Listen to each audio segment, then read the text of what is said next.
My name is Vida Grace. I was 4 years old when I left Lithuania, and at the time my name was Vida Bygone. The Lithuanian language is a Romance language, and it tells you exactly by the names what my position was in our family. Bygone meant daughter of Bajoras, and it meant a young woman. So at the time that we left the farm in Lithuania, I remember only one thing from the farm, and that was one time when I was outside wearing a little red suit that my mother had knit me. I was attacked by turkeys, and the turkeys got on my head, and I still have the scars to show for that. So it was, the reason I say that is because it anchors my story to these scars. Then the other thing that I remember when we left was the phrase, "The Russians are coming." So you have to set the time. This was in 1944. And the war, I guess would say, was the beginning of the end for the Germans, because they had advanced all the way to St. Petersburg, and now the Russians were pushing them back. So we were in between this, and we went from Lithuania down into Poland and then into Germany. When we went into Poland, it was an interesting time because the Germans had opened up their warehouses and allowed people to just come in and take things. So my mother at the time had gone in, and she had taken a beautiful porcelain tiger, Limoges, and the reason these things were open was that these were the treasures of the Jews in the Warsaw Ghetto. And the Germans had told them, "Bring your treasures and we will look after them so that the Russians don't get them." Subsequently, they put them into Auschwitz. They put the people into Auschwitz. So they were, putting these away. So my brother got a cheetah that was porcelain, and he still has it to this day. I have pictures of it, so that was another little anchor that tied. And I got a Steiff bear. Steiff was the ones that were the best in the world at the time, and it probably belongs to some little Jewish girl. And my mother had a bunch of Czechoslovakian crystal that she got. So, but after that, as soon as we reached Germany, the border, the Germans said they were conscripting my father into the army, the German army. And so they came and took him away. Now, how we got there was all we had was a wagon and 2 horses. So my mother was left with my brother and I and herself to drive the horses, and my father had to leave, but they put him in a work camp. It wasn't the army, it was a work camp, and the work camp was being used to build Auschwitz. So there was a connection there. He escaped from the work camp, but we didn't see him for about a year after that. He did eventually join us in the DP camp, but at the time he had to leave us, and so my mother had a hard time handling the horses and everything, so we picked up a little family along the way. They were on 2 bicycles and a baby, a mother and father. So we picked them up into the wagon, and the father was the driver of the wagon. And it was his duty to look after me, and my brother looked after himself, and my mother, looked after everything else. So we went along to Western Germany, and we hit the Elbe River where we were stopped from going across. And the reason we were stopped was because by this time the British were in command of northern Germany, and they were in charge of the orderly withdrawal of the German troops. They wouldn't let us through, so my mother went and camped on the commander's doorstep, or major, or whatever his name was, and she camped there for 2 days until she got this little piece of paper in her hand, and then she proceeded to the bridge, and then she unfurled the paper, and what it said was, this family was only stopped because of the horses, so please let them through. So the people let them through, and we went up the hill, and we looked back, and they had bombed the bridge so that the Russians couldn't advance. And there was fire and splintering, and we were the last wagon to go across. Subsequent to this, a little bit later, that became the demarcation between East and West Germany, up in the northern part. So we had sort of there, but for the grace of God, we might have been left, you know, in the Russian side, sort of, so to speak. So then we went along the road, and often what would happen, we were amongst the trucks and everything that were withdrawing the German troops, and often they would get shot at by British planes. And so the protocol was that you hit the ditch, and it was the driver's, the father, it was his duty to look after me. Well, he got a little frightened the first time it happened, and he just hit the ditch, and I was left on the wagon. So I jumped off, and as it happened, I jumped onto a glass bottle that had was quite sharp. And here again, I have this to anchor my experience to. I have scars on my ankle where this happened. Then we continued on to Dresden, which had been quite badly bombed at the time. And the German soldiers told us that if the sirens start going, what we should do is take the beds, they were sort of makeshift beds, because we sought some shelter there, and just put them against the wall and crawl underneath, so that if the walls fall, you know, you would not be hurt. So we did get the sirens and so on, but as it happened, we never did, the walls didn't fall, and so things were good. We continued on to the DP camp, which is a displaced persons camp, and we spent the next 4 years there. What happened was that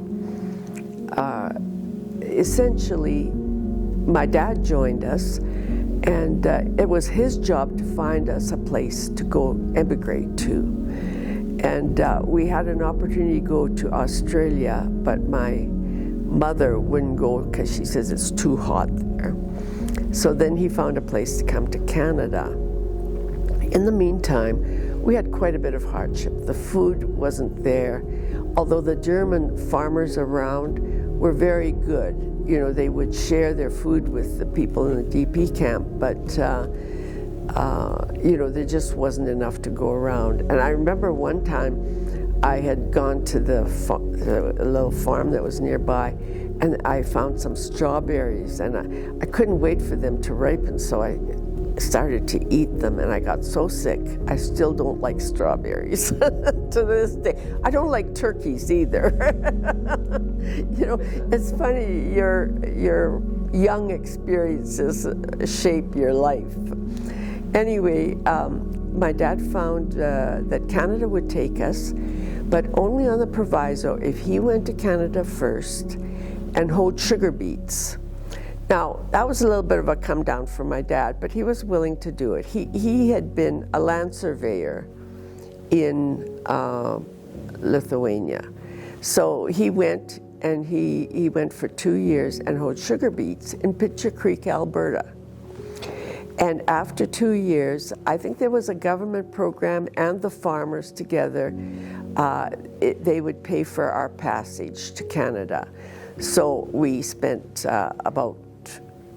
I think it was about 10 days crossing the Atlantic Ocean. But we got to Halifax, and in Halifax, we prepared to go across most of Canada so we would see the scenic route, so to speak, by train. And my mother first went to a store, and she got a shopping bag full of oranges. We had never seen an orange in our life. And the other thing was sausages and bread. And that's what we ate all the way across the country. And it was so desolate. It was winter time in 1948. It was December. And it was so desolate that my mother looked and she says, they sent us to the Gulag, because it just looked like a Russian landscape. And, northern Ontario and scraggly trees and lots of snow and so on. Anyway, we arrived in Lethbridge, Alberta, and my dad greeted us. He had found accommodations for us at the Lethbridge airport, because he, at that time, was trying to get a job with the PFRA, which was Prairie Farm Rehabilitation, for surveying. And so this house that he had found belonged to the farmer in just across the highway from the airport. And he had given us this accommodation. So I was just enthralled, because we went one day to Lethbridge and we went to a drugstore, and I saw all these bright lights. And remember, this is December now, and there was a whole wall of dolls. And I just was so enthralled by this, all these dolls. Anyway, when I started school in January, I had to go to McNally School, which was nearby, and my mother had been given by the farmer 2 wolf pelts to make a warm coat for me. So she made the coat, because she was quite a good seamstress, and she put these big furry buttons on the front. And I was just the cat's meow when I went to school. The kids just loved these buttons and everything. Then they would ask me, "What's your name?"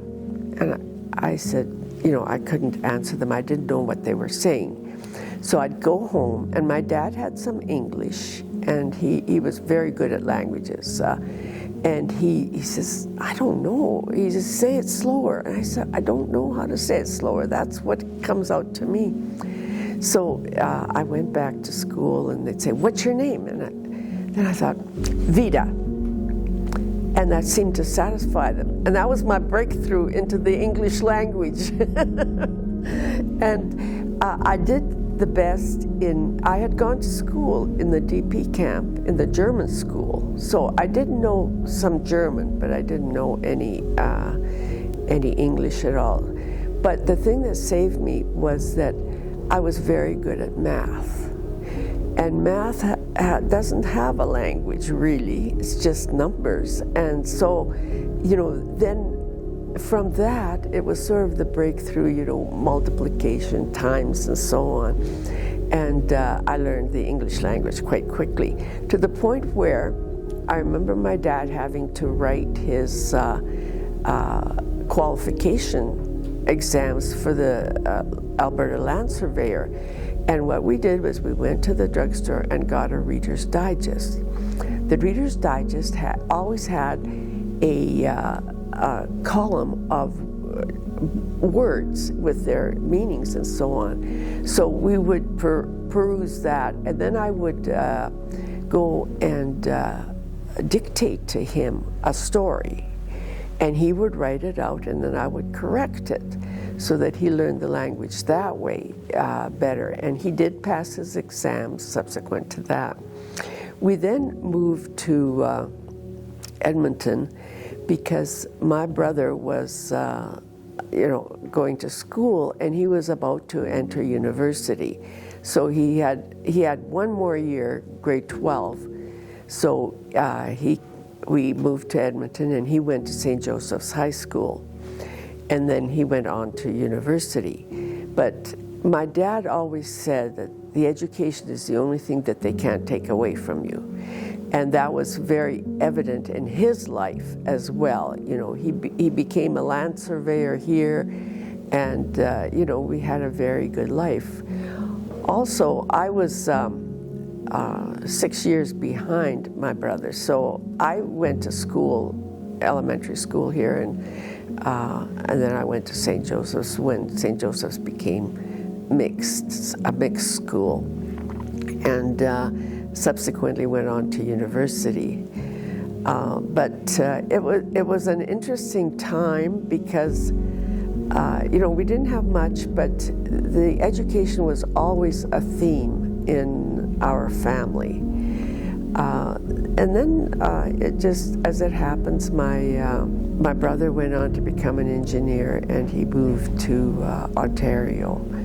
And I had a degree in commerce, and I subsequently went on. I got a master's degree, and I worked for the Alberta government. I was in the investment management area. So my career was fairly long here until the investment management became a Crown Corporation and spun off from that, and I had taken an early retirement by then. My father decided in 1996, when Lithuania became free of the Russian rule, he decided to go back and visit. So he went back and he reclaimed his land and the farm that he had because his name was on the papers, on the survey papers that he had surveyed back in Lithuania. So he reclaimed the land because here he was, the owner. And also, the name was recognizable. So they gave it to him, but and he wanted my brother to go and farm. Well, my brother had a very nice life. He had married and had 3 children in Ontario, so he wasn't about to go back. He says, "You want me to go back and drive a tractor and horses?" But anyway, he never did claim the land, and so my father left it to a cousin that was still there that had never left Lithuania. But land was very important to these people as well. So I guess, and my mother was somebody that only had a grade 6 education. But throughout this whole adventure, trip and everything, I can truly say that I was never afraid. As long as my mother was there, she could look after anything, like camping on the commandant's doorstep or whatever it was. She could look after everything. And she had what I call street smarts, and you could rely on her to get you out of anything. But she also felt in later years that, she felt that we couldn't exist without her, that she refused to let us grow up. But anyway, that's another story. She was very resilient, and she lived to 110. So it was, and my father lived to 97. So I have good genetic. I remember when she turned 100, I thought to myself, I better start looking after myself because I'm likely to live to 100 as well. So that's what I sort of took things into my own hands and decided that I was going to be responsible for myself. And that's pretty much the story so far. I've got, I married and I had 3 children, all of whom are scattered all over the world, because during the marriage we traveled a lot. We traveled only with the children. Like, we didn't take holidays every year, but we traveled with the children, and we traveled all over the world. So I have a son that lives in Nicaragua, and he has given me 2 grandchildren who, as it happens, are back here in Edmonton going to university, which is a very nice thing for me. And then I had moved to Vancouver about 21 years ago to be the support of my daughter, who was a single mother and decided to have a child. So I said, okay, I'll come and support you. So she has a child, I have a grandchild who is also going to University of Alberta. They live with their father and his wife, but like my husband. But frankly, they just, they come over, the whole family comes over fairly often. Now, I also have a daughter that lives in Los Angeles, and as it happened, all 3 of my children went to Harvard. So that's probably why they're scattered all over. So, they're citizens of the world, of which I'm very proud, because my daughter in Los Angeles adopted 2 children from Russia. So it's been sort of, I feel that we're sort of citizens of the world. Even during my marriage, we just traveled a lot. I remember, often, my grandkids, I know, often went to visit their cousins in Los Angeles or in Nicaragua as unaccompanied minors, right? So you could get the airlines at that point. I don't know if they still do this, but they could travel all over. So they know each other really well too, which I think is really one of the great wonders of this world, that they can travel, at a reasonable price, still.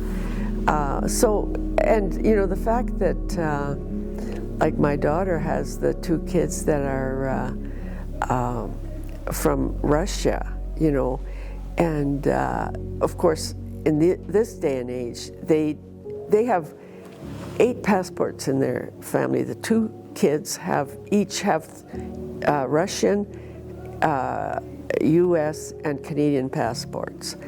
And then my daughter Sandra has a Canadian and U.S. passport. She's divorced now. So just with the 3 of them, they have 8 passports. I've stopped traveling now, but one of the things that I used to say was that, one of the things I found with traveling was people are the same in that their love for family, their we traveled we lived in Honduras for 5 years, my daughter and I, we travel, and the people in that, when we were on the plane, my grandson was blonde and blue-eyed. They just loved him, they wanted to touch him and so on. And it was just such a great experience. And especially, I remember one time, right here in Edmonton, my daughter was going to school, and she said, "Oh, Mom, look at that, there's my music teacher." And I said, "Oh, where's that?" She says, "Oh, she's the lady with the white coat." And I said, "Oh, Sandra, there's a couple of ladies there." I said, "Oh, tell me, what else? Does she have a hat on?" And of course, at the time, women wore hats. And she said, "Oh, she's got a blue hat and everything." And I looked at the lady with the blue hat. She was as black as the ace of spades. My daughter didn't see that as a distinguishing characteristic. I mean, we lived in the States. My husband went to Harvard, with the family. The whole family was there. We lived there for 5 years. And that was such a great experience. And there were so many foreign students. And so, like, I learned how to cook lasagna from the Italian ones, and, you know, and there were some Canadian ones. This is where we met a lot of the Bobby Bauer, you know, of the Bauer fame and so on, and hockey players and so on. It was just because we were a family, we would often have them in for Christmas if they weren't going home, or like American Thanksgiving, you know, most of the rest of them left, but we have American Thanksgiving for the Canadians, you know. But it was just sort of, you know, absorbing the culture that we were in at the time. It was same thing in Honduras. It was, you know, the children, or Quinn experienced, we had such a caring housekeeper. They thought that this kid, it was all I could do to keep them from spoiling him, you know, because they thought he could walk on water and so on. But, you know, it was just such a warm experience. And when you've lived there, not just visited, but actually lived there, you find out that everybody has that warmth. Everybody has the same values as you do. You know, I am so grateful for Canada. We lived in the most, I was going to say prestigious, but I don't mean prestigious. I mean in the most affluent times, like the 60s, from the 60s on. And for me, what meant a lot was that from the 60s on is when they discovered birth control. So I was able to work, and I was able to, like, I went back to university and got my master's, and so after that I was able to work. And so I had a career, and women just, and you know, I brought up my daughters with the idea that you can do anything you want, anything. However, it also made my son feeling that he was entitled to some things, you know. And I think, I'm sorry, but I think a lot of the people that have grown up here during those times feel that as well, that they're entitled. But you know, coming from meager backgrounds, I'm forever grateful. I'm forever grateful for the opportunities that Canada gave me.